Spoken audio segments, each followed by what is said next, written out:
Have you ever wondered how South Asians ended up in every corner of the world? Well, here's the cold, hard truth, one that's been buried for far too long. In the 1800s, Britain abolished the African slave trade, but it suddenly needed a new source of cheap labor to work its plantations around the world. Now, who do you think Britain turned to?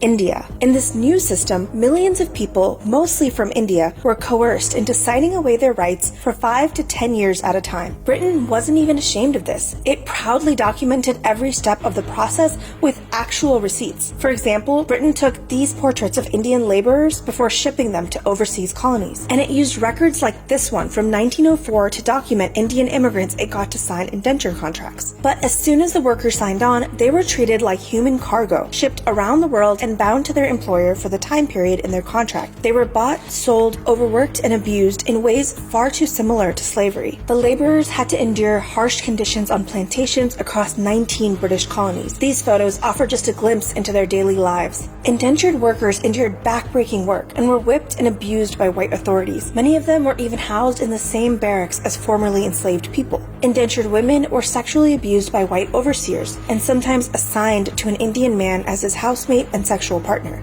The indenture system helped create the world's largest diaspora of 32 million people of Indian origin. But this isn't ancient history. Some of its survivors could still be alive. बहुत दुख तकलीफ काटे के पड़ा। अरे हम गोरा लोग लाश से मारे इससे। अच्छा। हाँ। गोरा लोग लाश से मारे, काम नहीं करो, चाबुक लगावे गाड़ी पर। हाँ। कोई सुनवाई नहीं। हाँ। गिरमिट तुम्हारी। There's just so much more to this. We'll make a part 2 where you can meet a modern-day descendant of indentured Indians.